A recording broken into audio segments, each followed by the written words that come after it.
Social స్ట్రక్చర్కి సంబంధించి మొదటి యూనిట్లో ఉన్నటువంటి మిడిల్ క్లాస్ మధ్యతరగతి వర్గం అనే భావన గురించి అధ్యయనం చేద్దాం. ఇది మధ్యతరగతి వర్గం అనేది సులభంగా సమాధానాన్ని గుర్తించేందుకు అవకాశం ఉన్నటువంటి ఒక టాపిక్. ఈ టాపిక్లో ప్రశ్నలు ఎక్కువగా అభ్యర్థి అవగాహనని పరిశీలించేటువంటి లక్షణాన్ని కలిగి ఉండేటువంటి అవకాశం ఉంది. కాబట్టి మీరు దీన్ని విశ్లేషణాత్మకంగా అర్థం చేసుకోవాల్సినటువంటి అవసరం ఉంటుంది.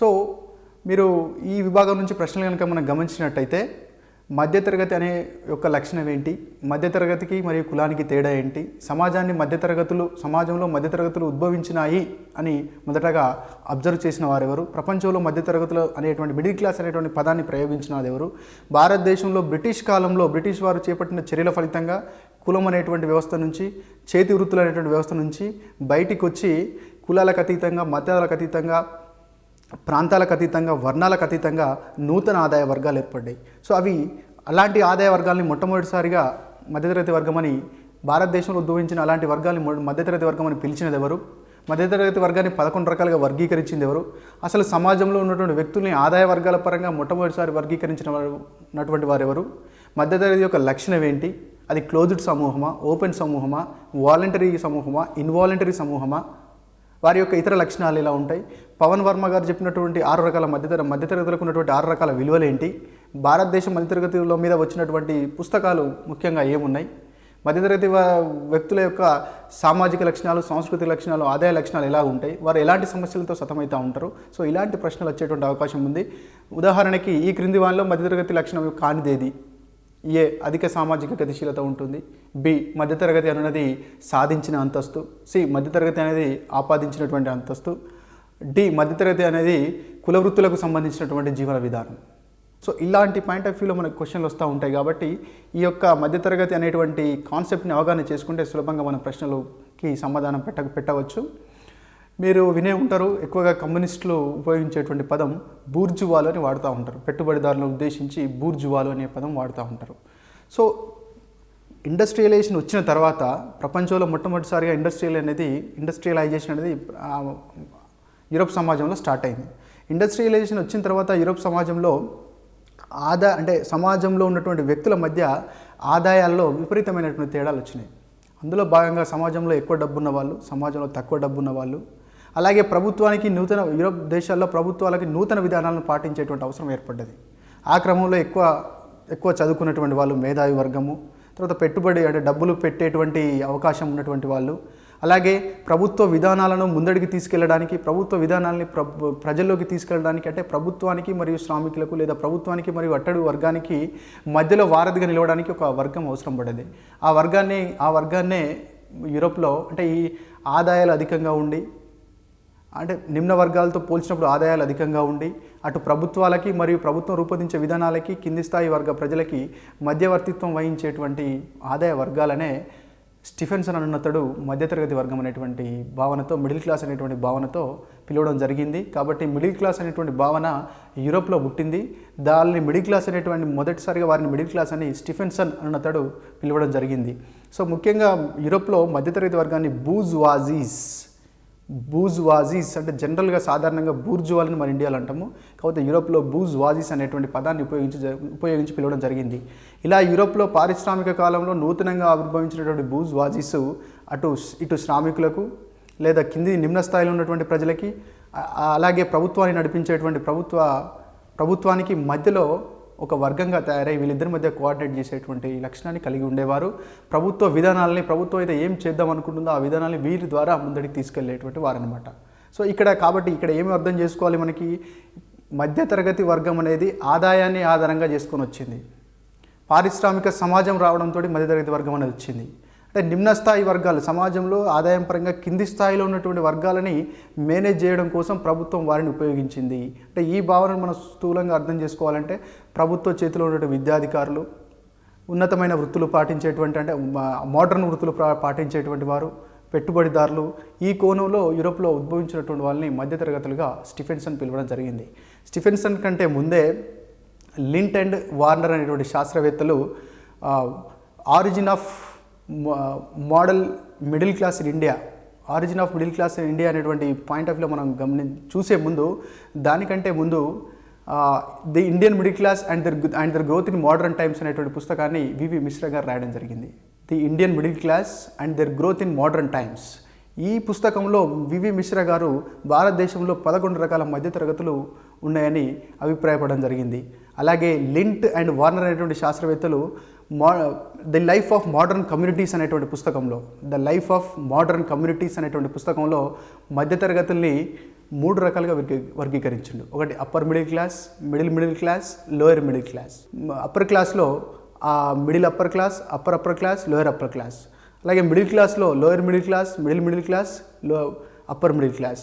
లోయర్ క్లాస్లో upper lower class, lower class, middle lower class.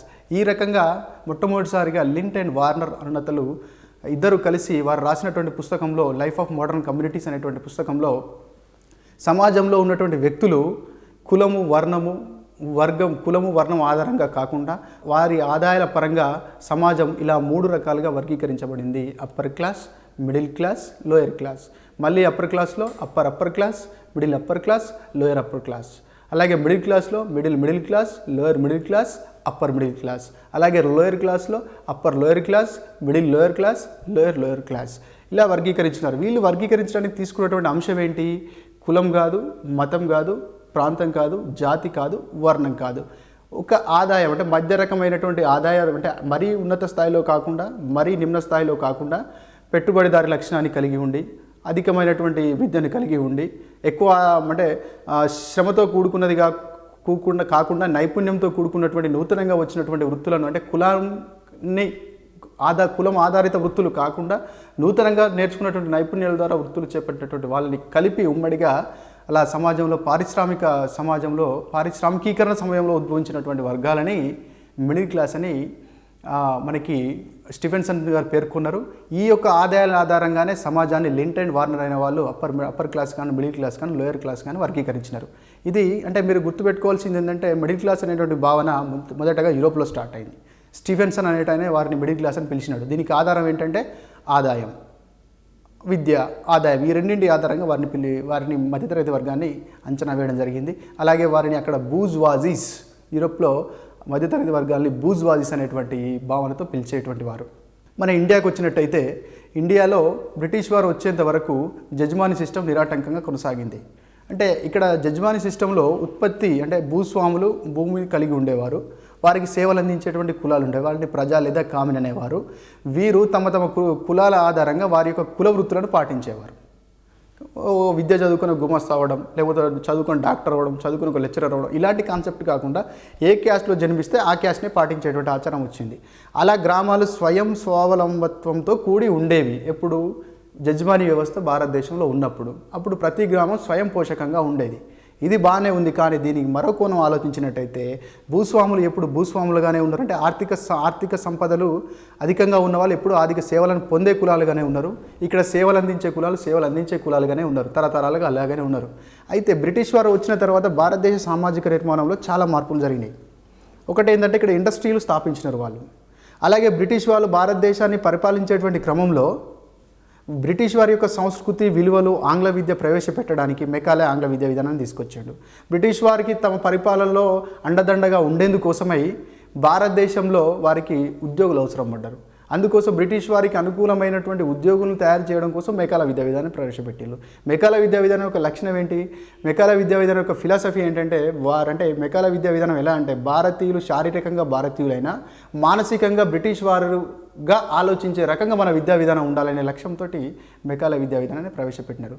So ఆ క్రమంలో ఏమైందంటే భారతదేశంలో బ్రిటిష్ వారు దీర్ఘకాలం పరిపాలించినప్పుడు పారిశ్రామికీకరణ వచ్చింది. పారిశ్రామికీకరణ స్టార్ట్ అయింది. చిన్నగా పరిశ్రమలు పెట్టడం స్టార్ట్ అయింది. చిన్నగా అంటే ప్రైమరీ స్టేజ్లో పారిశ్రామికీకరణ స్టార్ట్ అయింది.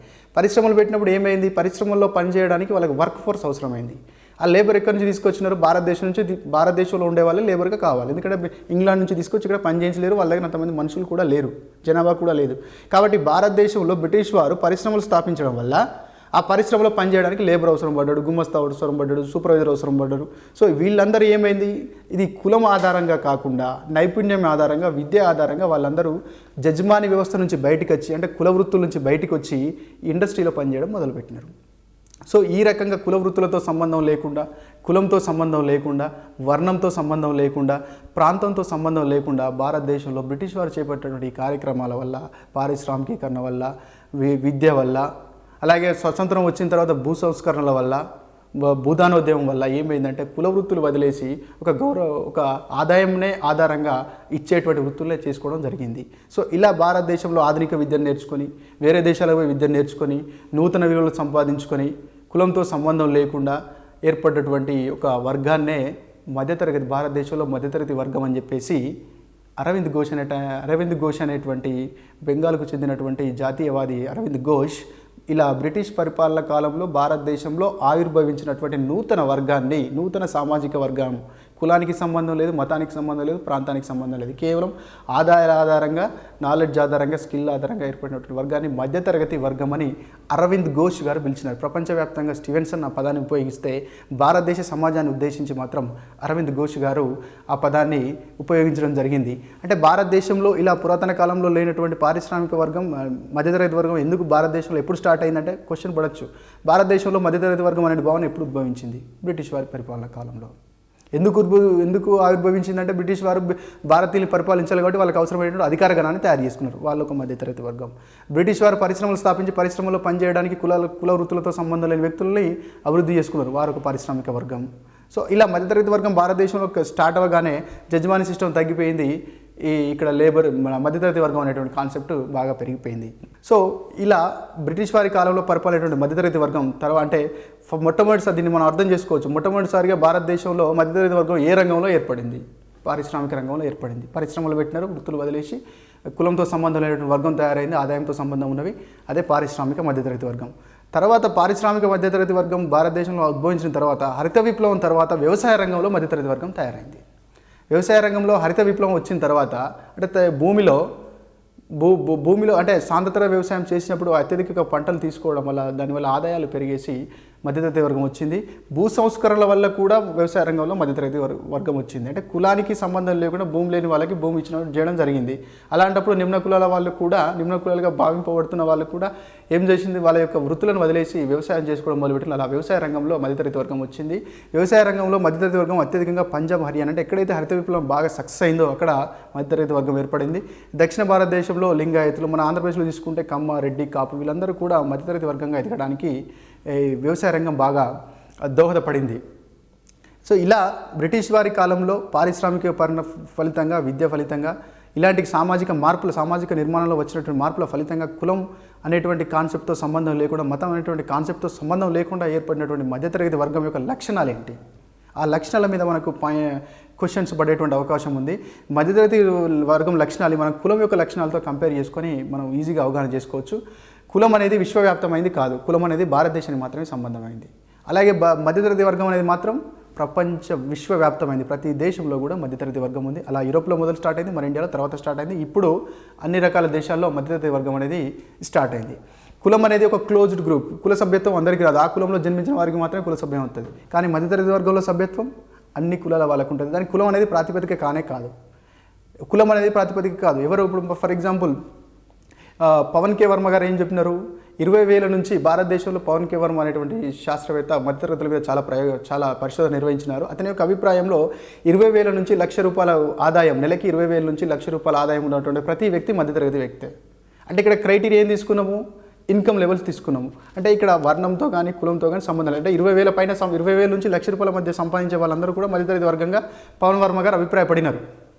దాని అర్థం ఏంటి? అది ఓపెన్ గ్రూప్. 20,000 ఇవాళ నువ్వు సంపాదిస్తే మధ్యతరగతి వర్గంగా జాయిన్ అవుతావు. అంటే ఇక్కడ కులం అనేది క్లోజ్డ్ గ్రూప్ అయితే మధ్యతరగతి వర్గం అనేది ఓపెన్ గ్రూప్. కులం అనేది వ్యక్తికి ఏమిస్తుంది? ఒక కులంలో జన్మించినప్పుడు ఒక వ్యక్తికి సమాజం ఒక హోదానిస్తుంది, అంటే ఆపాదిస్తుంది సమాజం. ఎక్స్ అనే కులంలో పుట్టినా కాబట్టి నీ స్టేటస్ ఇంత, వై అనే కులంలో పుట్టినా కాబట్టి నీ స్టేటస్ ఇంత. అంటే ఇది సమాజం ఆ వ్యక్తికి ఆపాదించినటువంటి అంతస్తు.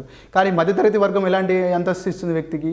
ఇవాళ నిమ్న స్థాయిలో ఉన్నటువంటి వాడు రేపేంటి మధ్యతరగతి వర్గంలోకి వెళ్ళిపోతాడు. అంటే అది సాధించిన అంతస్తు ఇస్తుంది.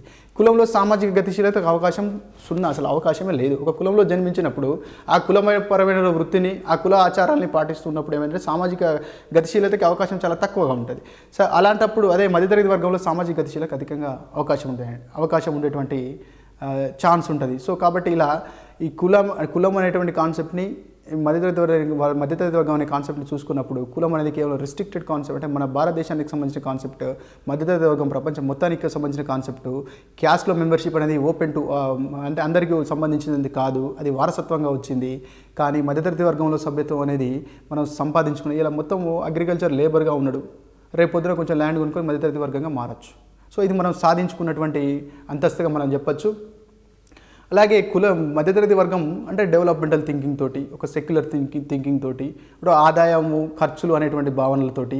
సో అంటే ఎన్సీఆర్ వాళ్ళు ఏం చెప్తున్నారంటే మధ్యతరగతి వర్గం అంటే కన్జ్యూమర్ క్లాస్గా పేర్కొన్నారు. అంటే ఎంత ఖర్చు ఈ స్థాయిలో ఖర్చు పెట్టగలిగితే వాళ్ళు మధ్యతరగతి వర్గంగా మనం పిలవచ్చు అనేటువంటి కాన్సెప్ట్తో చెప్తూ ఉన్నారు. సో కాబట్టి మధ్యతరగతి వర్గానికి ప్రధానమైనటువంటి బేస్ ఏంటంటే ఆదాయంగా మనం చెప్పుకోవచ్చు. భారతదేశంలో ఇట్లా క్వశ్చన్ ఇలా ఇవ్వచ్చు. పారిశ్రామిక మధ్యతరగతి వర్గం, తర్వాత గ్రామీణ మధ్యతరగతి వర్గం, వ్యవసాయ రంగ మధ్యతరగతి వర్గం, పట్టణ మధ్యతరగతి వర్గం, వీటిని సరైన క్రమంలో అమర్చండి. అట్లాంటప్పుడు మనం ముందుగా పెట్టాల్సింది ఏంటి? పారిశ్రామిక మధ్యతరగతి వర్గం. దాని తర్వాత పెట్టాల్సింది ఏంటి? వ్యవసాయ మధ్యతరగతి వర్గం. దాని తర్వాత పెట్టాల్సింది ఏంటి? పట్టణ మధ్యతరగతి వర్గం. దాని తర్వాత ఇప్పుడు చివరిలో పెట్టాల్సింది ఏంటి? గ్రామీణ మధ్యతరగతి వర్గం. ఎందుకు గ్రామీణ మధ్యతరగతి వర్గం ఇప్పుడు డెవలప్ అవుతుందంటే ఇప్పుడు రూర్బనైజేషన్ అనేటువంటి కాన్సెప్ట్ వచ్చింది. గ్రామీణ ప్రాంతాల్లో ఉండి కూడా వివిధ రకాల వృత్తులు చేసుకునేటువంటి అవకాశం ఇప్పుడు పెరిగింది. పట్టణీకరణకు వ్యతిరేకంగా ఇప్పుడు రూర్బనైజేషన్, గ్రామీణీకరణ అనేటువంటి concept Shyama Prasad Mukherjee national rurban mission అనే పథకాన్ని కూడా సెంట్రల్ గవర్నమెంట్ ఇప్పుడు అమలు చేస్తూ ఉంది. సో ఇలా భారతదేశంలో బాగా గుర్తుపెట్టుకోండి, భారతదేశంలో మొదటగా స్టార్ట్ అయింది పారిశ్రామిక మధ్యతరగతి వర్గము. పారిశ్రామిక రంగంలో మొట్టమొదటిసారిగా మధ్యతరగతి వర్గం స్టార్ట్ అయింది. భారతదేశంలో మధ్యతరగతి వర్గాలు అని సంబోధించిన వాడు అరవింద్ ఘోష్. స్టీఫెన్సన్ ప్రపంచవ్యాప్తంగా ప్రపంచంలో మొట్టమొదటిసారిగా మధ్యతరగతి వర్గాలు బూజ్వాజీసు అని పిలవడం జరిగింది. సో మోడర్న్ అంటే లైఫ్ ఆఫ్ మోడర్న్ కమ్యూనిటీస్ అనేటువంటి పుస్తకంలో వార్నర్ అండ్ లింట్ అనేటువంటి శాస్త్రవేత్తలు ఆదాయం ఆధారంగా సమాజాన్ని upper class, middle class, lower క్లాస్గా వర్గీకరించడం జరిగింది. వ్యవసాయ మధ్యతరగతి వర్గం ఆవిర్భవించడానికి ప్రధాన కారణం ఏంటంటే హరిత విప్లవం, ఎక్కువ పంటలు రావడం, ఎక్కువ దిగుబడి రావడం, ఒక ఆదాయ వర్గం తయారు కావడం. అయితే ఈ రకంగా చూసుకున్నప్పుడు ఆదాయమే ప్రధాన ఆధారంగా చూసుకున్నప్పుడు అయితే ఖచ్చితంగా సైంటిఫిక్గా వీళ్ళని మధ్యతరగతి వర్గము అంటారు అని మనకి ఎక్కడ కరెక్ట్గా అంటే వ్యాలిడ్గా మనకు డెఫినేషన్స్ అనేవి లేవు. ఒక్కొక్కరు ఒక్కొక్క రకంగా మనకు అభిప్రాయపడినారు. అలా మనం చూసుకున్నప్పుడు national council of applied economics research అనే వాళ్ళు చెప్పినటువంటి ప్రకారం ఏంటంటే 4,000 నుంచి $20,000 ఆదాయం సంవత్సరానికి ఉన్నటువంటి వాళ్ళని మధ్యతరగతి వర్గంగా పేర్కొన్నారు. వారినే వీరు కన్జ్యూమర్ క్లాస్గా పిలవడం జరిగింది. పవన్ కే వర్మ అనేటువంటి శాస్త్రవేత్త నెలకి 20,000 నుంచి ₹1,00,000 ఆదాయం ఉన్నటువంటి వాళ్ళని మధ్యతరగతి వర్గంగా పిలవడం జరిగింది. అలాగే సిఐఐ వారు ₹1,20,000 సంవత్సర ఆదాయం ఉన్నటువంటి వారిని మధ్యతరగతి వర్గంగా పిలవడం జరిగింది.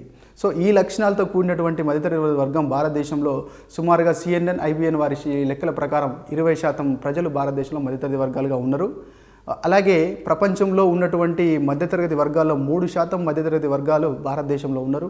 ప్రపంచవ్యాప్తంగా చూసినట్టయితే చైనా మధ్యతరగతుల విషయంలో మొదటి స్థానంలో ఉంది, భారతదేశము 2వ స్థానంలో ఉంది. గ్లోబల్ వెల్త్ రిపోర్ట్ వారి ప్రకారము 23.06 మిలియన్ల మంది మధ్యతరగతి వర్గము మనకు కనిపిస్తారు.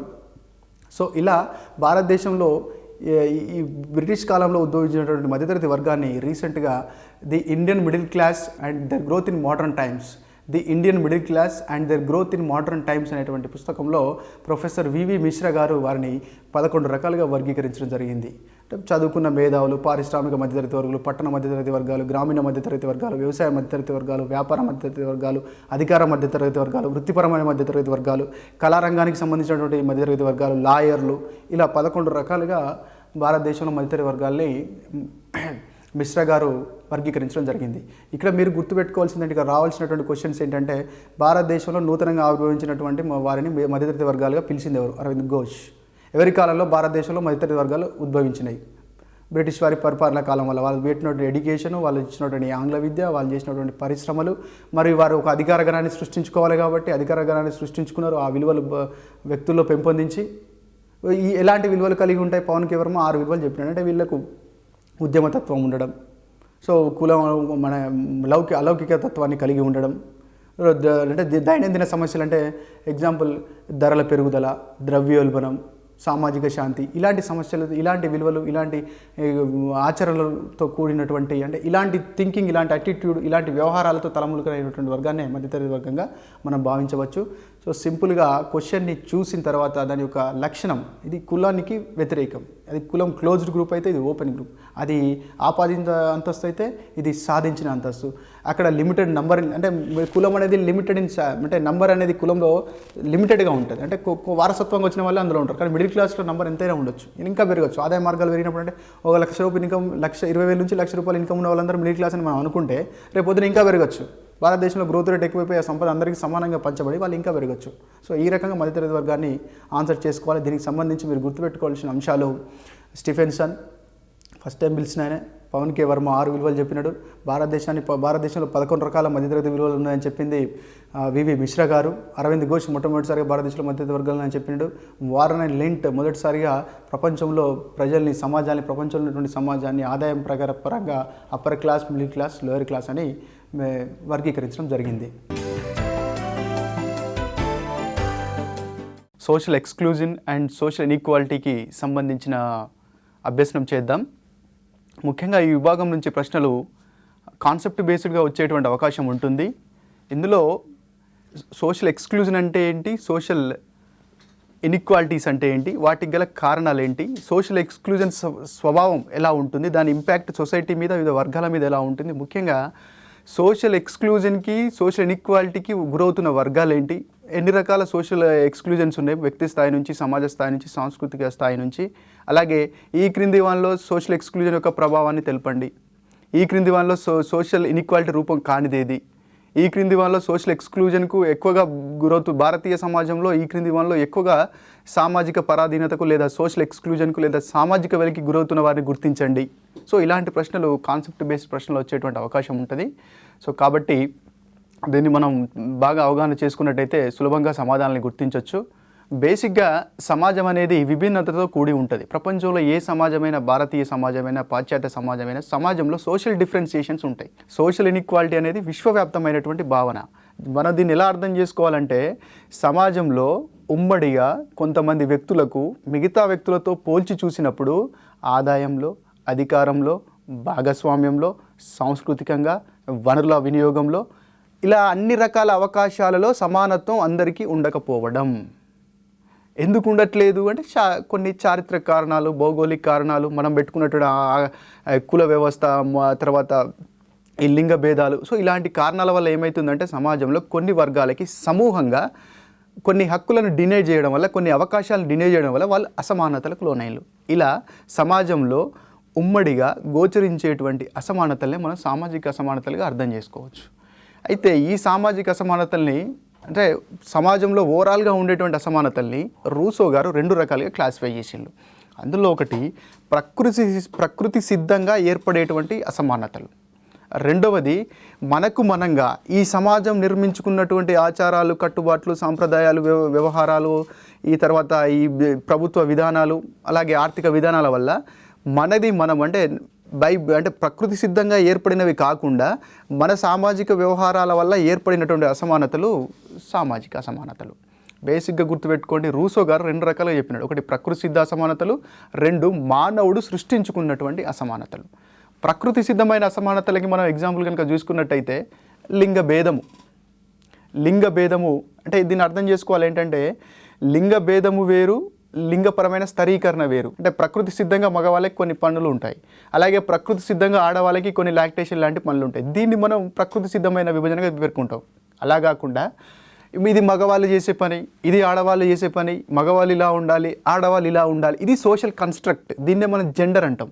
అంటే ముందంటే ఆడ మగ మధ్యలో ఉన్నటువంటి శారీరక ధర్మాలు, శారీరక ప్రక్రియలు, తర్వాత హార్మోనస్ డిఫరెన్సెస్, తర్వాత శరీర నిర్మాణంలో ఉన్నటువంటి తేడాలు, తర్వాత జీవిత కాలంలో వివిధ సందర్భాల్లో నిర్వర్తించవలసినటువంటి బయాలజికల్ రోల్స్, ఇది పురుషులకి మరియు స్త్రీలకి మధ్య ఉన్నటువంటి ప్రకృతి సిద్ధమైనటువంటి తేడా. So when comes to social inequality, ఇక్కడ ఏమవుతుంది, సమాజం నువ్వు స్త్రీ కాబట్టి ఇలా ఉండాలి, పురుషుడు కాబట్టి ఇలా ఉండాలి, పురుషుడు పెత్తనం చెలాయించాలి, స్త్రీ ద్వితీయ స్థానంలో ఉండాలి, స్త్రీ పురుషుని మీద డిపెండ్ అయి ఉండాలి, ఇంటి దగ్గరే పనిచేయాలి. సో ఇలాంటివన్నీ కూడా మన సొసైటీ క్రియేట్ చేసుకున్నది, దీన్ని జెండర్ అంటాం. సో కాబట్టి సమాజంలో ఎత్తులో తేడా, వర్ణంలో తేడా, జన్యుపరమైనటువంటి తేడాలు, నాలెడ్జ్లో బై బర్త్గా ఉన్నటువంటి తర్వాత ఐక్యూలో ఉన్నటువంటి తేడా. సో ఇలాంటివన్నీ కూడా ప్రకృతి సిద్ధంగా వచ్చేటువంటి అసమానతలు. కానీ ఈ ప్రకృతి సిద్ధమైనటువంటి వచ్చేటువంటి అసమానతలకు అతీతంగా సమాజంలో కొన్ని సాంప్రదాయాలు, అలవాట్లు, ఆచారాలు, కట్టుబాట్లు ఇవన్నీ తీసుకొని వచ్చి కొంతమంది వర్గాలకి ఉమ్మడిగా సమాజంలో అవకాశాలు లేకుండా చేయడం వల్ల ఏర్పడేటువంటి ఒక సామాజిక సమస్య, సామాజిక రుగ్మతే సోషల్ ఇన్ఈక్వాలిటీ.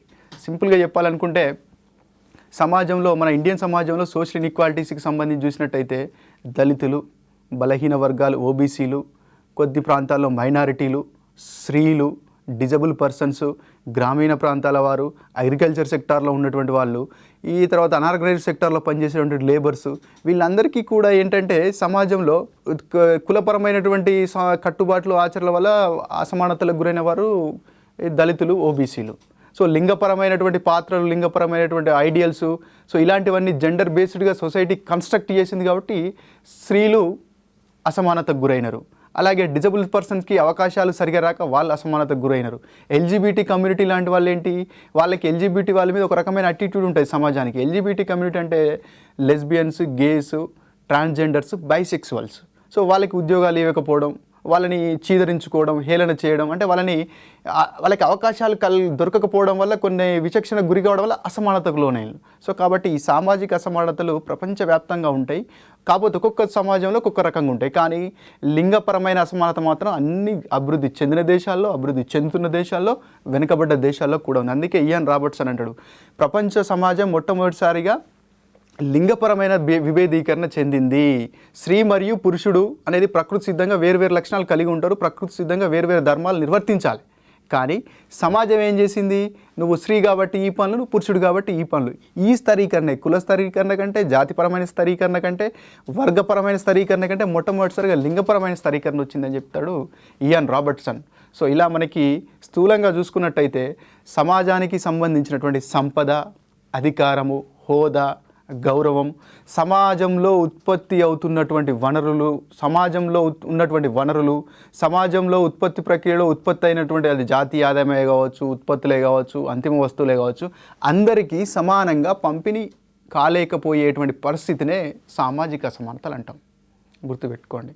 ఇక్కడ భారతదేశంలో సామాజిక అసమానతలకి ప్రధానం ఏంటంటే కులం, లింగము, ఇప్పుడు చెప్పినట్టుగా gender based discrimination point of వ్యూలో, తర్వాత వలసగా వచ్చినటువంటి వాళ్ళు. సో ఇలాంటి సెక్షన్స్లో మనకి సామాజిక అసమానతలు క్లియర్గా వాళ్ళు సాంస్కృతికమైన అసమానత అంటే వెనుకబాటు, సామాజికపరమైన వెనుకబాటు, ఆర్థికపరమైన వెనుకబాటు అనేది స్పష్టంగా మనకి గోచరిస్తుంది. హర్లంబస్ గారు చెప్పినట్టుగా సామాజిక అసమానతల యొక్క ప్రధాన రూపమే సామాజిక స్థరీకరణ అంటాడు. అంటే ఇవి రెండు సామాజిక అసమానతలు ఎందుకు వచ్చినాయంటే నువ్వు ఎక్కువ, నేను తక్కువ, లేకపోతే వీళ్ళు ఫలానా ఏ, బి అనేటువంటి వర్గాలు పై స్థాయిలో ఉంటాయి, బి, సిడి అనేటువంటి వారు కింది స్థాయిలో ఉంటాయి. ఉన్నతమైన వృత్తులు వాళ్ళు చేపట్టాలి, నిమ్నమైన వృత్తులు వీళ్ళు చేపట్టాలి. సమాజంలో ఆదాయం వచ్చేటువంటి భూమి, తర్వాత అధికారము, తర్వాత ఈ సాంస్కృతిక పెత్తనము, ఇదంతా కూడా ఉన్నత వర్గాలకి ఇవ్వడము, వీళ్ళందరినీ కూడా ఒక సేవ కులాలుగా, లేకపోతే వీళ్ళకి అంటే పంచములుగా, దళితులుగా పక్కన నెట్టేయడం. సో దీనివల్ల ఏమైంది, సమాజంలో ఉన్నటువంటి ఆదాయంలో వీళ్ళకి సరైన వాటా రాలే, సమాజంలో ఉన్నటువంటి విద్యా అవకాశాల్లో సరైన వాటా రాలే, సమాజంలో ఉన్నటువంటి అధికారంలో వీళ్ళు అసలు భాగస్వామ్యమే కాలే. సో దీనివల్ల ఏమైంది, తరతరాలుగా ఇక్కడ అసమానతలనే ఏర్పడ్డాయి. అసమానతలు చాలా రకాలుగా ఆదాయం విషయంలో కావచ్చు, అధికారం విషయంలో కావచ్చు, తర్వాత పార్టిసిపేషన్ విషయంలో కావచ్చు. ఇది మన ఇండియన్ సినారో తీసుకున్నట్టయితే కొన్ని సమూహాలకు ఎక్కువ అవకాశాలు, కొన్ని సమూహాలకు తక్కువ అవకాశాలు ఉండడం వల్ల ఎక్కువ అవకాశాలు పొందినటువంటి సమూహాలు పైకి ఎదిగినాయి, తక్కువ అవకాశాలు పొందినటువంటి సమూహాలు కింది స్థాయికి వెళ్ళిపోయినాయి. సో దీనివల్ల సోషల్ ఇన్ఈక్వాలిటీస్ విపరీతంగా ఏర్పడ్డాయి. సో ఇలా మనం స్థూలంగా ఒక్కటి గుర్తుపెట్టుకోండి, సమాజంలో అందరు సమూహాలకు లేదా అందరు వ్యక్తులకు సమానమైనటువంటి హోదా, సంపదలో సమానత్వము, అధికారంలో సమానత్వము, హోదాలో సమానత్వము, తర్వాత ఆదాయ పంపిణీలో సమానత్వం లేకుండా అసమానతలు ఉమ్మడిగా గోచరించినప్పుడు అటువంటి దాన్ని మనం సామాజిక వెనుకబాటుతనం లేదా సామాజిక అసమానతలు లేదా సోషల్ ఇన్ఈక్వాలిటీస్ అని పిలవడం జరుగుతుంది. సో ఈ సోషల్ ఇన్ఈక్వాలిటీస్ అనేవి విశ్వవ్యాప్తమైనవి. కాకపోతే ఏంటంటే ఈ సోషల్ ఇన్ఈక్వాలిటీస్ ఇంపాక్ట్ ఎలా ఉంటుందంటే సామాజిక వెనుకబాటుతనానికి గురి కావడం వల్ల కొన్ని వర్గాలు అసంతృప్తికి లోనైతాయి. వారి యొక్క అవకాశాలు లేకపోవడం వల్ల వారికి అవకాశాలు లేకపోవడం వల్ల విలువైన మానవ వనరులు మనం కోల్పోతున్నాం. సంక్షేమ రాజ్యంలో వెనుకబాటు సామాజిక అసమానతలు ఉంటే సంక్షేమ రాజ్యానికి అర్థమే లేదు. అందరికీ సమానత్వం రావాలి. రాజ్యాంగం మనం ఏర్పరచుకున్నటువంటి ముఖ్య లక్ష్యం ఏంటి అంటే సంక్షేమ రాజ్యాన్ని స్థాపించడం. ఈ సంక్షేమ రాజ్యాన్ని స్థాపించాలంటే అసమానతలను తొలగించాలి. సంక్షేమ రాజ్యం స్థాపించినప్పుడే అభివృద్ధి అనేది సమానంగా ఉంటుంది. మన దేశ అభివృద్ధికి కావాల్సినటువంటి మానవ వనరులు మనకు వస్తాయి. అలాగే ఈ సామాజిక అసమానతల వల్ల రకరకాల రుగ్మతలు అంటే పేదరికం ఎవరికి ఉంది? అసమానతకు లోని వాళ్ళే ఉంది. వెట్టి చాకరీ ఎవరి పట్ల ఉంది? సామాజిక ఆర్థిక అవకాశాలు పొందలేక సరైన ఆర్థిక వనరులను పొందలేనటువంటి వారిలో వెట్టి చాకరీ ఉంది, పేదరికం ఉంది. తర్వాత వాళ్ళు హ్యూమన్ ట్రాఫికింగ్కి గురవుతున్నారు, బగేల వ్యవస్థకి, పరవర్ధ వ్యవస్థకి లోనవుతూ ఉన్నారు. మీకు తెలుసు ఇప్పుడు ఎక్స్ట్రీమిజం ఉన్నటువంటి ప్రాంతాలు పేదరికం అంటే భూస్వామ్య అంటే భూ పంపిణీ అనేటువంటి పాయింట్తో స్టార్ట్ అయినటువంటి రైతాంగ సాయుధ పోరాటం, తర్వాత కమ్యూనిస్టు పోరాటం పేదరిక వర్గాల్లో ఎందుకుంది? అసమానతలకు లోనేటువంటి వర్గాల్లో బలంగా ఎందుకుంది? దానికి కారణం ఏంటంటే పేదరికం, సమాజంలో అవకాశాలు వారికి సరిగా కల్పించకూడదు. అంటే సోషల్ అంట్రెస్ట్కి ఇది సామాజిక అసమానతలు దారితీస్తాయి. సో కాబట్టి ఈ సామాజిక అసమానతల్ని సరిగా అంటే సంక్షేమ పథకాల ద్వారా, ఆదాయం సరిగా పంపిణీ చేయడం ద్వారా, ఆ వెనుక అసమానతలకు తరతరాలుగా అసమానతలకు గురైన వారికి కొంచెం అంటే ప్రత్యేక అవకాశాలు, సదుపాయాలు కల్పించడం ద్వారా కొన్ని సంవత్సరాల పాటు అలా ప్రయత్నించినప్పుడు సమానతలను తీసుకురావడానికి అవకాశము అంటే సామాజిక అసమానత యొక్క తీవ్రతను తగ్గించడానికి మనకు అవకాశం ఉంటుంది. సో ఇందులో ఉన్నటువంటి రెండో టాపిక్ ఏంటంటే ఇది మీరు సామాజిక అసమానతలో బాగా గుర్తుపెట్టుకోవాల్సిందంటే ఫర్ ఎగ్జాంపుల్ ఒక సొసైటీ ఉంది. ఆ సొసైటీలో ఒక్క వ్యక్తి, ఇద్దరు వ్యక్తి అసమానతలకు గురైతే దాన్ని సామాజిక అసమానతనం. ఫలానా ఎక్స్ అనేటువంటి సామాజిక సమూహం, వై అనేటువంటి సామాజిక సమూహం, ఫలానా జెడ్ అనేటువంటి కులం అంటే ఉమ్మడిగా చాలామందికి మనకి వెనుకబాటుతనానికి నెట్టేస్తూ వారికి సమాన అవకాశాలు కల్పించినప్పుడు దాన్ని మనం సామాజిక అసమానత అంటాం. ఒకే వ్యక్తి మాత్రమే అసమానత గురించి దాన్ని ఇండివిజువల్ ఇన్ఈక్వాలిటీ అంటాం. అది కాదు ఇక్కడ. అంటే ఉమ్మడిగా ఫలానా ఎక్స్ అనేటువంటి వాళ్ళందరూ సామాజిక అసమానత గురైనారు. స్త్రీలు మొత్తం తరతరాల పాటు సామాజిక అసమానత గురైనారు. దళితులు తరతరాల పాటు సామాజిక అసమానత గురైనారు. గిరిజనులు తరతరాల పాటు సామాజిక అసమానత గురైనారు. డిజబిలిటీ వారికి పీడబ్ల్యూడీ యాక్ట్ 1995 వచ్చే 90 పర్సన్స్ విత్ డిజబిలిటీ యాక్ట్ 1995 అనే చట్టం వచ్చేంత వరకు కూడా వాళ్ళకి బ్యారియర్ ఫ్రీ ఎన్విరాన్మెంట్ లేదు, ఉద్యోగాల్లో అవకాశం లేదు, ఎవరు కూడా ఎంప్లాయ్మెంట్ తీసుకోలేకపోయినారు. ఎందుకంటే పర్సన్ విత్ డిజబిలిటీకి మనం ఎంప్లాయ్మెంట్ ఇస్తే ముఖ్యంగా ప్రైవేట్ సెక్టార్లో మనకు అనవసరంగా మనం ఖర్చు పెట్టిన వాళ్ళు అవుతాం, ప్రొడక్టివిటీ తగ్గుతుంది. సో ఇలాంటి దృక్పథం ఉండడం వల్ల వాళ్ళు ఏమైంది? ఉద్యోగం లేదు, ఆదాయం లేదు, పేదరికలుగా మారినారు. ఏంటంటే సోషల్ ఇన్ఈక్వాలిటీస్ వల్ల వచ్చేటి ఏంటి? అన్టచబిలిటీ మనకు వస్తుంది. పేదలుగా ఉన్న వాళ్ళకి అవకాశాలు లేక వాళ్ళు నిరుపేదలుగా మారుతూ ఉన్నారు. ఎక్స్ట్రీమిజం స్టార్ట్ అవుతుంది.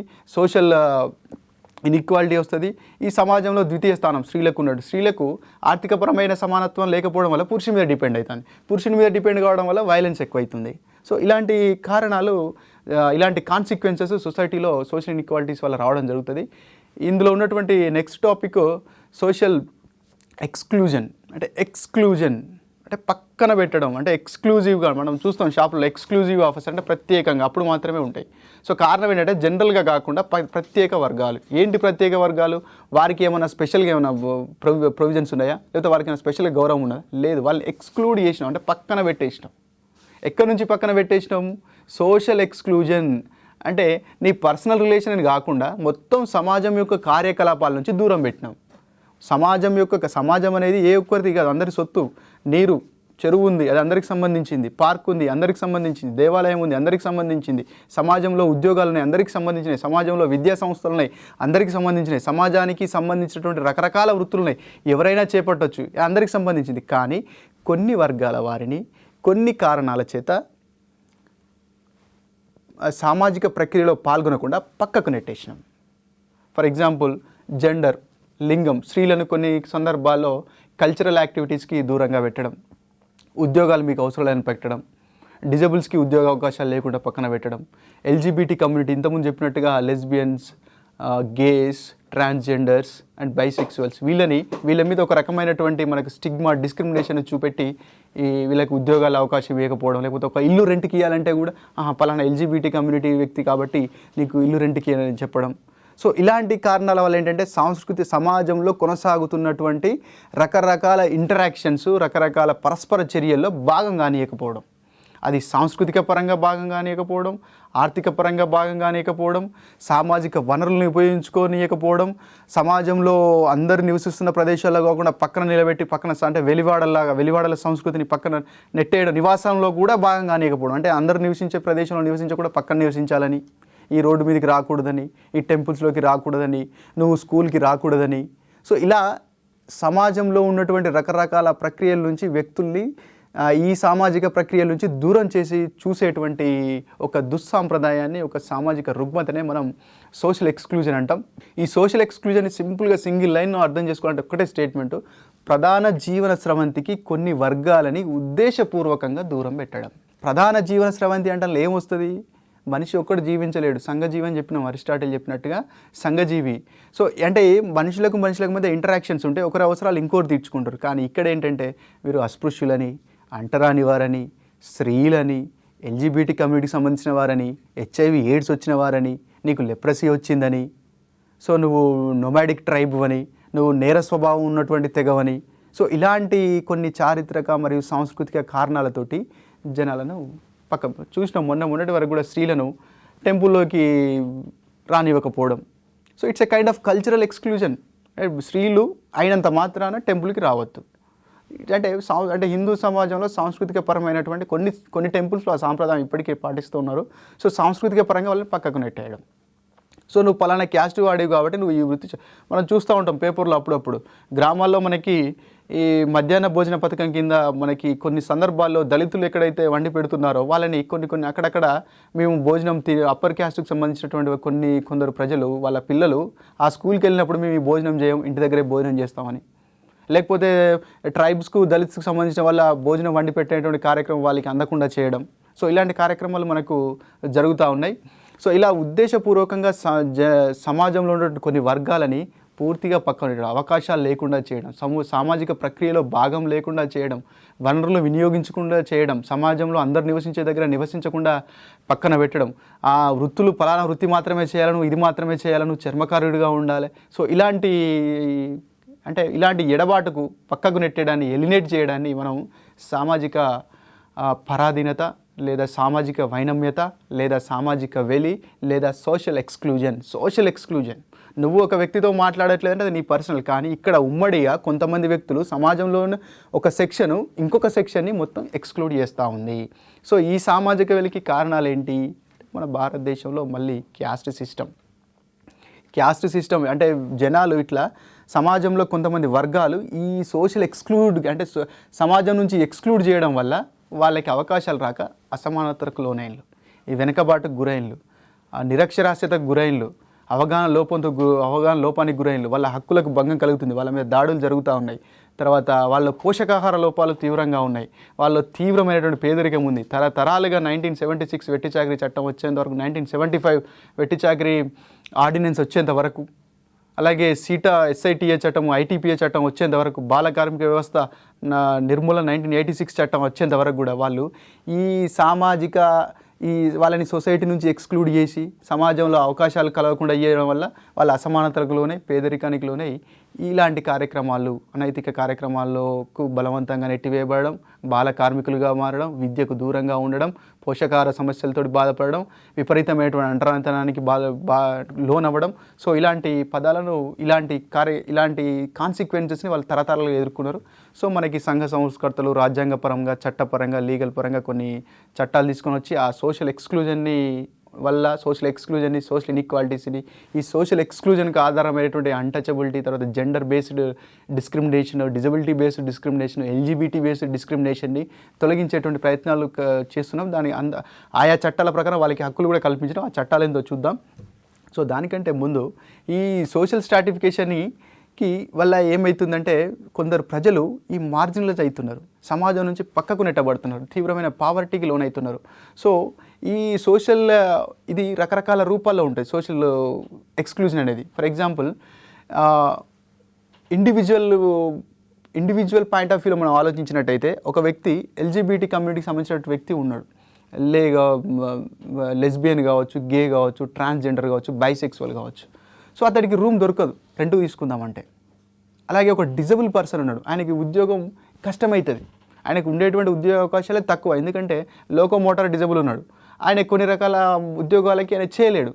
కూర్చొని చేసేటువంటి జాబ్స్కి కూడా డిజబుల్ అనేటువంటి రూపంలో పక్కకు పెట్టడం, హెచ్ఐవి ఎయిడ్స్ వచ్చిందని చెప్పేసి ఉద్యోగాల నుంచి తీసేయడం, హెచ్ఐవి ఎయిడ్స్ వచ్చిందని చెప్పేసి లేదా కుష్టు వ్యాధి వచ్చిందని చెప్పేసి తీసి పక్కన పెట్టడం. సో ఇలా వ్యక్తిగత కారణాలు వ్యక్తి స్థాయిలో మనకి ఈ ఎక్స్క్లూజన్ అనేది సమాజం నుంచి చుట్టుపక్కల ఉన్న వాళ్ళ నుంచి మనకి అవపడుతుంది. అలాగే సాంస్కృతిక పరంగా కూడా మనకి ఎక్స్క్లూజన్ అవపడుతుంది. అంటే ఇప్పుడు ఎగ్జాంపుల్ మనం ఇంతకుముందు చెప్పుకున్నట్టుగా మహిళల్ని కొన్ని సందర్భాల్లో పూజ లాంటి కార్యక్రమాలు చేయకుండా పక్కన పెట్టడం, కొన్ని టెంపుల్స్లోకి ఎంటర్ కాకుండా చేయడం. అలాగే అంటే సోషియేటల్ లెవెల్లో సామాజిక స్థాయిలో ఈ అన్టచబిలిటీ, అస్పృశ్యత, అపార్థిడ్ అంటే జాతి వివక్షత, ఇవన్నీ ఉమ్మడిగా ఒక వర్గం మీద అంటే ఇండివిజువల్ స్థాయిలో, ప్రత్యేకంగా సొసైటీ స్థాయిలో, ఈ కల్చరల్ పాయింట్ ఆఫ్ వ్యూలో, తర్వాత ఫినాన్షియల్ పాయింట్ ఆఫ్ వ్యూలో కూడా అంటే ఏదైనా ఒక ప్రభుత్వము లేదా రాజ్యము తాను చేస్తున్నటువంటి సంక్షేమ కార్యక్రమాలు లేదా అభివృద్ధి కార్యక్రమాలు లేదా మనకు వచ్చినటువంటి జాతీయ ఆదాయాన్ని అందరికీ సమానంగా పంచేటువంటి విధానాల్లో కొందరు వర్గాలే బాగుపడి ఇంకొందరు వర్గాలు ఇంకొన్ని వర్గాలు ఎలాంటి భాగస్వామ్యాన్ని ఆర్థిక ఫలాల్లో పొందినట్టయితే వాళ్ళు ఫినాన్షియల్గా ఎక్స్క్లూడ్ అయినట్టుగా భావిస్తాం. మనం చూసినాం గ్రామాల్లో మనకి బ్యాంకింగ్ సెక్టర్లో చూసుకుంటే గ్రామీణ ప్రాంతాల ప్రజలకి మనకేంటి అకౌంట్స్ ఉండవు, పట్టణ ప్రాంతాల వరకు అకౌంట్స్ ఉంటాయి. కారణం ఏంటంటే అవకాశాలు తక్కువ ఉన్నాయి. సో వాళ్ళని ఇంక్లూడ్ చేయడానికి అంటే బ్యాంకింగ్ సిస్టంలో వాళ్ళని ఇంక్లూడ్ చేయడానికి, నేషనల్ ఫినాన్షియల్ సిస్టంలో ఇంక్లూడ్ చేయడానికి జన్ధన్ యోజన పథకం తీసుకొచ్చినాం. సో ఇలా అంటే రకరకాల కారణాల వల్ల సమాజం నుంచి దూరంగా నెట్టివేయబడ్డవారు, వెలివేయబడ్డవారు, వారిని సోషల్లీ ఎక్స్క్లూడెడ్ గ్రూప్స్ అంటారు. ఇలాంటి ప్రాక్టీస్ని మనం సోషల్ ఎక్స్క్లూజన్ అంటాం. సో ఈ సోషల్ ఎక్స్క్లూజన్ అనేటువంటి పదం బేసిక్గా ఫ్రాన్స్లో రిన్ లెనోయిర్ అనేటువంటి సామాజిక శాస్త్రవేత్త మొదటిసారి చెప్పడం జరిగింది. ఈ రిన్ లెనోయిర్ ఫ్రాన్స్లో ఎప్పుడైతే ఈ సోషల్ ఎక్స్క్లూజన్ అనే పదాన్ని వాడినప్పుడు రిన్ లెనోయిర్ ఆయన ఏ పాయింట్ ఆఫ్ వ్యూలో వాడినాడంటే, ఫ్రాన్స్ ప్రభుత్వం చేస్తున్నటువంటి ఈ అభివృద్ధి ఫలాలు లేదా ఆర్థికపరమైనటువంటి పంపిణీ అనేది సమాజంలో కొంతమందికి అందట్లేదు. అంటే సమాజంలో అందరికీ సంబంధించినటువంటి ఉమ్మడి వనరుల ద్వారా ఉత్పత్తి అయినటువంటి ఉత్పత్తిని అందరికీ సమానంగా పంచలేకపోవడం వల్ల కొన్ని సమాజంలో ఫ్రాన్స్ సమాజంలో ఉన్నటువంటి కొన్ని వర్గాలు ఆర్థికపరమైనటువంటి పంపిణీలో భాగస్వామ్యాన్ని పొందలేదు. అలా ఆర్థికపరమైనటువంటి పంపిణీలో భాగస్వామ్యాన్ని పొందలేనటువంటి వర్గాలనే సోషల్లీ ఎక్స్క్లూడెడ్ గ్రూప్ అనేటువంటి పాయింట్ ఆఫ్ వ్యూలో రిన్ లెనోయిర్ ఈ పదాన్ని సోషల్ ఎక్స్క్లూజన్ అనేటువంటి పదాన్ని మొట్టమొదటిసారిగా వాడినాడు. అయితే ఇది ప్యూర్గా ఎకనామిక్ పాయింట్ ఆఫ్ వ్యూలో వాడినారు ఫ్రాన్స్లో. కానీ మన ఇండియన్ పాయింట్ ఆఫ్ వ్యూకి వచ్చినప్పుడు అది డిఫరెంట్గా అవపడుతుంది. ఇండియన్ పాయింట్ ఆఫ్ వ్యూకి వచ్చినప్పుడు కల్చరల్గా, సోషల్గా అన్టచబిలిటీ ప్రాక్టీస్ చేస్తూ లింగపరమైనటువంటి సెక్సిజం, జెండర్ బయాస్డ్ యాటిట్యూడ్ ఉండి, తర్వాత ఈ డిజబుల్స్ పట్ల, అనాథల పట్ల, తర్వాత ఈ నొమాడిక్ ట్రైబ్స్ పట్ల, క్రిమినల్స్ అంటే ఇంతకుముందు నేర స్వభావాన్ని కలిగి ఉన్న తెగలు అంటాం, వాళ్ళని ఎక్స్ క్రిమినల్ ట్రైబ్స్ అంటారు. ఎలా అంటే బ్రిటిష్ పీరియడ్లో ఏం జరిగిందంటే కొన్ని తెగలు, తగ్గులు, తర్వాత స్టువర్ట్పురము ఉండేటువంటి కొందరు, సో ఇలాంటి వాళ్ళు సమాజంలో నేరపరమైన కార్యక్రమాలు చేసి తన పొట్టపోసుకునేటువంటి వారు. అప్పుడు బ్రిటిష్ ప్రభుత్వం ఏం చేసింది, వారిని ఎక్కడైనా దొంగతనం జరిగిందనుకోండి స్టువర్ట్పురం పోయి తీసుకొచ్చి వాళ్ళని స్టేషన్లో వేయడం. అంటే ఒకప్పుడు ఒక 10 తరాల కింద 5 తరాల కింద వాళ్ళు అలాంటి యాక్టివిటీ చేసినారు. కానీ ఇప్పుడు సమాజ స్రవంతిలో కలిసినారు. బ్రిటిషర్స్ భారతదేశాన్ని వదిలిపోయేంత వరకు కూడా అలాంటి వాళ్ళని క్రిమినల్ ట్రైబ్స్ అని ఒక లిస్టు తయారు చేసినారు. పలానా తగ్గులు క్రిమినల్ ట్రైబ్స్, పలానా స్టువర్ట్పురం దొంగలు criminal tribes, criminal mentality, criminal activities చేసేటువంటి వాళ్ళని ఒక లిస్టు తయారు చేసినారు. సో వాళ్ళని ఏం చేసినారంటే బ్రిటిష్ ప్రభుత్వం వెళ్ళిపోయిన తర్వాత భారతదేశము రాజ్యాంగాన్ని అమలు చేసిన తర్వాత అంతర్జాతీయ కన్వెన్షన్స్కి అనుగుణంగా వాళ్ళు ఆల్రెడీ మారినారు. అలా పిలవడం మానవ హక్కులకు భంగం. ఆ తెగలో ఎవరో ఒకరో ఇద్దరు తప్పు చేస్తే తెగ మొత్తాన్ని మనం క్రిమినల్ ట్రైబ్గా పిలవడం నేరం అని చెప్పేసి క్రిమినల్గా బ్రిటిష్ వారు ఎవరినైతే క్రిమినల్గా నోటిఫై చేసినారో వాళ్ళని ఇక్కడ డీనోటిఫై చేసినారు, అంటే తొలగించినారు వారు క్రిమినల్ అనేటువంటి భావాన్ని. అయినప్పటికీ సమాజంలో పలానా తెగ వస్తున్నారు. ఫర్ ఎగ్జాంపుల్ కొన్ని రకాల ఆశ్రిత కులాలకు భయపడుతూ ఉంటారు. పొద్దున్నే వచ్చేటువంటి ఫర్ ఎగ్జాంపుల్ పొంబాల్ అనేటువంటి ఆయన ఉన్నాడు అనుకుందాం. సో ఆయన రాగానే భయంతో చాటడు వడ్లు కానీ బియ్యం కానీ పోస్తారు. ఎందుకంటే భయపడుతుంటే ఏమైనా మనకు హాని చేస్తాడు. అలా ఇంట్లో దాకా రానియరు, వాకిట్ల దాకా కూడా రానియరు, ఎంబడే పంపిస్తారు. వాడు ఇట్లా సౌండ్ వినగానే చాటెడ్ బియ్యం తీసిపోసి ఇంకా వెళ్ళిపోరా నాయన అని పంపిస్తూ ఉంటారు. కారణం ఏంటంటే ఒక దృక్పథం, అంటే వాళ్ళని ఇంక్లూడ్ కానివ్వట్లేదు, అంటే ఇవి మనకేమైనా హాని చేస్తాడేమో. సో అంటే ఇంతకుముందు నేర స్వభావం ఉన్నటువంటి తెగ కాబట్టి.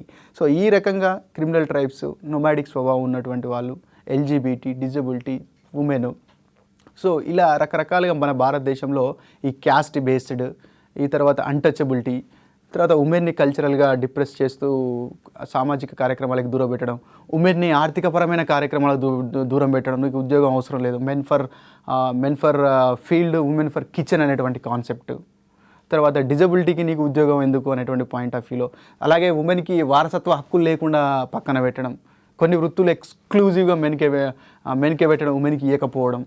సో ఇలాంటివన్నీ కారణాలు ఏంటంటే లింగము, డిజబిలిటీ, ఎల్జిబిటీ, ఈ కారణాలన్నీ కూడా భారతీయ సమాజంలో సోషల్ ఎక్స్క్లూజన్కి కారణం. అలాగే ఈ వర్గాల వాళ్ళందరూ, ఇప్పుడు దాకా మనం చెప్పుకున్నటువంటి వర్గాల వారందరూ, అంటే హెచ్ఐవి ఎయిడ్స్, ఆరోగ్యం పాయింట్ ఆఫ్ వ్యూ చూస్తే HIV AIDS, leprosy, LGBT community, decibels, elderly people, అనాథ పిల్లలు, తర్వాత అనాథలు, సో తర్వాత స్త్రీలు, తర్వాత దళితులు, వీళ్ళందరూ కూడా సోషల్ ఎక్స్క్లూజన్కి గురైనారు. ఈ అన్ని వర్గాల్లో కూడా అత్యధికంగా సోషల్ ఎక్స్క్లూజన్కి గురైనటువంటి వాళ్ళు దళితులు. అయితే భారతదేశంలో సోషల్ ఎక్స్క్లూజన్ని వివరిస్తూ అమర్త్య సేన్ మరియు థోరట్ అనేటువంటి శాస్త్రవేత్తలు ఎలా చెప్పినారంటే, సోషల్ ఎక్స్క్లూజన్కి ప్రధాన కారణం పేదరికం అనే చెప్తాడు. ఆ క్రమంలో సేన్ మరియు థోరట్ గారు సోషల్ ఎక్స్క్లూజన్ని రెండు రకాలుగా చెప్తారు. ఒకటి పూర్తి స్థాయి సామాజిక మినహాయింపు లేదా సామాజిక వెలి, రెండవది పాక్షిక సామాజిక వెలి లేదా పాక్షిక సామాజిక మినహాయింపు అని చెప్తాడు. ఫర్ ఎగ్జాంపుల్, సిరియా నుంచి చాలామంది వలసపోయినారు, అక్కడికి శరణార్థులుగా వచ్చినారు రెఫ్యూజీస్గా. సో వాళ్ళకి ఓటు హక్కు లేదు, సో వాళ్ళకి రేషన్ కార్డు లేదు, ఆరోగ్య మిత్ర కార్డు లేదు, నివాసం లేదు, ఏదైనా సంక్షేమ కార్యక్రమం కింద ఎన్ని రోజులు అసలు వాడికి పౌరసత్వం లేదు, కానీ భారతదేశంలో నివసిస్తూ ఉన్నాడు.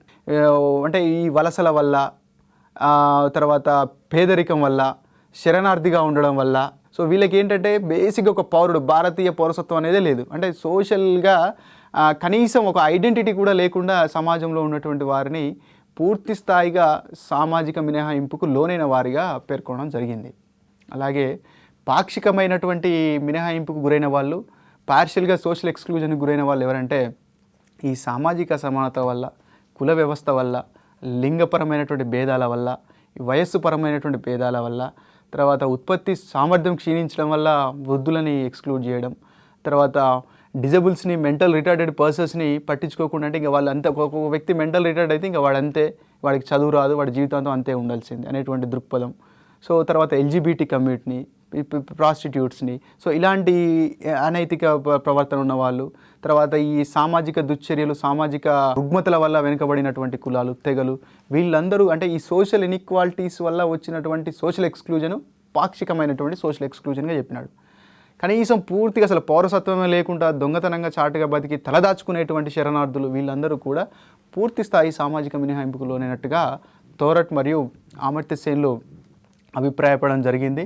సో ఈ ఇంపాక్ట్ ఎలా ఉంటుంది సొసైటీ మీద అనేది, సోషల్ ఎక్స్క్లూజన్ గురి కావడం వల్ల సేమ్ ఈక్వల్గా సోషల్ ఇన్ఈక్వాలిటీ లాగానే ఏమవుతుంది, కొన్ని వర్గాలకి ఇప్పుడు ఈ సహజ న్యాయ సూత్రాలకి, సంక్షేమ రాజ్య భావానికి విరుద్ధం. సమాజంలో ఉన్నటువంటి వనరులు అందరికీ సంబంధించినవి, కానీ కొంతమందికి మాత్రమే ప్రత్యేకంగా ఆ చెరువులో నీళ్ళు నువ్వు తాగకూడదు, ఈ బస్టాండ్లో నువ్వు కూర్చోకూడదు, ఈ రోడ్డు మీద నువ్వు నడవకూడదు, ఈ ప్రదేశంలో నువ్వు ఇల్లు కట్టుకోకూడదు. ఆర్టికల్ 19 చెప్తా ఉంది, భారతదేశంలో ఎక్కడైనా నివాసాన్ని కలిగించుకునే హక్కు ప్రతి పౌరుడికి ఉంటుంది. అంటే జాగ కొనుక్కొని ఇల్లు కట్టుకోవడం, జాగ కొనుక్కునే స్తోమత ఉంది, ఇల్లు కట్టుకునే స్తోమత ఉంది, కానీ నువ్వు పలానా ఎక్స్ అనే క్యాస్ట్ కాబట్టి నువ్వు ఇక్కడ ఉండొద్దు, నువ్వు వెలివాడలోనే ఉండాలి, నువ్వు మా మధ్యలో ఉండొద్దు, నువ్వు మాకి భోజనం, మా పిల్లలకి స్కూల్లో నువ్వు భోజనం వండి పెడతావా, పెట్టకూడదు కదా. సో ఇలాంటి అంటే ఈ రుగ్మతలు, సోషల్ అంటే క్యాస్ట్ బేస్డ్గా అన్టచబిలిటీకి రిలేటెడ్ ఉన్నటువంటి రుగ్మతలన్నీ కూడా దానివల్ల వస్తాయి. సో దాంతో ఏంటంటే తీవ్రమైనటువంటి పేదరికాన్ని, అవకాశాలు పొందలేకపోవడాన్ని, ఆర్థికంగా చితికిపోవడాలు, సో ఇలాంటి రుగ్మతలకు గురవుతూ వెట్టి చాకిరి, జోగిని, దేవదాసి వ్యవస్థ, ఫోర్సుల్ లేబరు, తర్వాత ఇలాంటి పేదరికంతో రిలేట్ అయినటువంటి అన్ని సమస్యలన్నీ కూడా ఇక్కడ మనం సోషల్ ఎక్స్క్లూజన్ అంటే సామాజిక అసమానతల వల్ల వచ్చినటువంటి పేదరికం, సామాజిక అసమానతల వల్ల సోషల్గా ఎక్స్క్లూడ్ అయ్యి సామాజిక అసమానతలు ఏర్పడి దాని ద్వారా సమాజంలో అవకాశాలు పొందలేక పేదరికానికి గురవడం, అట్రాసిటీస్ గురవడం, దాడులకు గురవడం, వెలివాడల సంస్కృతి, సో ఇలాంటి కాన్సిక్వెన్సెస్ అంటే విలువైన మానవ వనరుల్ని కోల్పోవడం. 8.6% గిరిజన జనాభా ఉంది, 17% వరకు దళితుల జనాభా ఉంది. అంటే 25% మందిని మనం సొసైటీ నుంచి ఎక్స్క్లూడ్ చేసినాం. అంటే నీకు విద్య వద్దు, నీకు చదవద్దు, నీకు స్కిల్స్ వద్దు, నువ్వు తరతరాలుగా నీ కుల వృత్తినే పాటించాలి, అదే జీవన విధాన్ని కొనసాగించాలని వాళ్ళ పక్కన పెట్టిన సొసైటీ నుంచి. దానివల్ల ఏమైంది, 25% దేశంలో ఉన్నటువంటి మానవ వనరులను మనం కోల్పోతాం. సో ఇలాగే సోషల్ ఎక్స్క్లూజన్ ప్రభావానికి గురైనట్టయితే మనకి రాజ్యాంగ నిర్మాత, రాజ్యాంగ పిత మనకు అంబేద్కర్ మనకు దొరికేవాడు కాదు. సో ఇలా మానవ వనరుల మీద తీవ్రమైనటువంటి ప్రభావాన్ని చూపెడుతూ ఈ మళ్ళీ సోషల్ అన్రెస్ట్కి, సామాజిక ఉద్యమాలకి, సో ఇలాంటి వాటికి కూడా కారణమవుతుంది. అది సంక్షేమ రాజ్యం అనేటువంటి భావనకే వ్యతిరేకం. సో ఈ సోషల్ ఇన్ఈక్వాలిటీస్ని తర్వాత సోషల్ ఎక్స్క్లూజన్ అనేటువంటి పాయింట్ ఆఫ్ వ్యూలో మీకు అంటే క్వశ్చన్ వస్తే ఎలా ఉంటుందంటే, ఈ క్రింది వానిలో లింగపరమైన వివక్షతకు గురైన వారు, ఎల్జీబీటీ కమ్యూనిటీ అంటే ఈ క్రింది వానిలో సోషల్ ఎక్స్క్లూజన్కి కారణాంశం కానిదేది, పాక్షిక మినహాయింపు, పూర్తిస్థాయి మినహాయింపు అని చెప్పింది ఎవరు, యూరోప్లో మొదటగా ఈ మినహాయింపు అనేది ఏ పాయింట్ ఆఫ్ వ్యూలో, ఫినాన్షియల్ పాయింట్ ఆఫ్ వ్యూలో వచ్చిందా, సోషల్ పాయింట్ ఆఫ్ వ్యూలో వచ్చిందా, ఇండియాలో ఏ పాయింట్ ఆఫ్ వ్యూలో వచ్చింది, ఈ సొసైటీలో ఉన్నటువంటి ఇన్ఈక్వాలిటీస్ని వర్గీకరించింది ఎవరు, సామాజిక అసమానతలు ఏ రూపంలో గోచరిస్తాయి, కల్చరల్ రూపంలో ఉంటాయి, ఇండివిజువల్ లెవెల్లో ఉంటాయి, సొసైటల్ లెవెల్లో ఉంటాయి, అధికారంలో అంటే పార్టిసిపేషన్లో భాగస్వామ్యం కానియకుండా చేస్తాయి, పార్టిసిపేషన్లో ఇన్ఈక్వాలిటీ ఉంటాయి, ఫినాన్షియల్ ఇన్ఈక్వాలిటీస్ ఉంటాయి, కల్చరల్ ఇన్ఈక్వాలిటీస్ ఉంటాయి. సో ఈ రకరకాలుగా సాంస్కృతిక సామాజిక పరమైన ఇన్ఈక్వాలిటీస్ ఉంటాయి. సో ఈ రకంగా ఈ అవకాశాలు పొందలేక హక్కుల ఉల్లంఘన, హక్కుల హననం, అంటే వాళ్ళకి హక్కులు లేకుండా పోవడం, తర్వాత సరియైన పోషకాహారం లేకుండా పోవడం, వాళ్ళకు అంటే తరతరాలుగా పేదరికంతో, తీవ్రమైన పేదరికంతో ఉండడం, తరతరాలుగా అంటే ఒక డిగ్రేడెడ్ వృత్తులనే చేపట్టాలనేటువంటిది, తర్వాత నిరక్షరాస్యత, విద్యకు దూరం కావడం, ప్రజాస్వామ్య ప్రక్రియలో భాగం కాలేకపోవడం, ఓటేయడానికి మాత్రమే పనికొచ్చేటువంటి యంత్రాలుగా మారుతూ అధికారంలో సరైనటువంటి వాటాని పొందలేకపోవడం. సో ఇలాంటి వాటికి గురవుతారు. కాబట్టి వీటిని తీసేయడానికే మనకి రిజర్వేషన్లు, సంక్షేమ పథకాలు, స్పెషల్ స్కూల్స్, తర్వాత ఆర్టికల్ 19 కింద ఆర్టికల్ 15, ఆర్టికల్ 16 మనకి ప్రైమరీ రైట్స్లో కూడా ఈ సోషల్ ఇన్ఈక్వాలిటీస్ని డైరెక్ట్గా, ఇండైరెక్ట్గా సోషల్ ఇన్ఈక్వాలిటీస్ని, సోషల్ ఎక్స్క్లూజన్ని తగ్గించేటువంటి చర్యల్ని చేపట్టడం జరిగింది. కాబట్టి ఈ సెక్షన్ నుంచి మీరు బాగా గుర్తుపెట్టుకోవాల్సింది, ఏ వర్గాలు సోషల్ ఎక్స్క్లూజన్ గురవుతాయి, సామాజిక సమానతలకు కారణం ఏంది, అపార్థిడ్ అంటే ఏంటి, కల్చరల్ ఎక్స్క్లూజన్ అంటే ఏంటి, ఫినాన్షియల్ ఎక్స్క్లూజన్ అంటే ఏంటి. మొన్నటి వరకు కూడా ఎంప్లాయ్మెంట్లో డిజబుల్స్కి ఎంప్లాయ్మెంట్ లేదు. 1995 చట్టం వచ్చేంత వరకు వాళ్ళకి హక్కు లేదు. అంటే ఉద్యోగాల 3% రిజర్వేషన్లు వాళ్ళకి లేవు. మహిళలకు మొన్నటి వరకు సాంస్కృతికంగా మనం చేసేటువంటి, పాటించేటువంటి సాంప్రదాయాల ప్రకారం మహిళ కిచెన్లోనే ఉండాలి అనేటువంటి, ఇలా రకరకాల గ్రూపులు సోషల్ ఎక్స్క్లూజన్కి, సోషల్ ఇన్ఈక్వాలిటీస్కి గురైనవిగా మీరు గుర్తుపెట్టుకోవాలి. ఈ సెక్షన్ నుంచి ఖచ్చితంగా కాన్సెప్ట్ బేస్డ్ క్వశ్చన్లే మాత్రమే వస్తాయి. సో దాన్ని జాగ్రత్తగా అభ్యర్థులు గమనించాల్సి ఉంటుంది.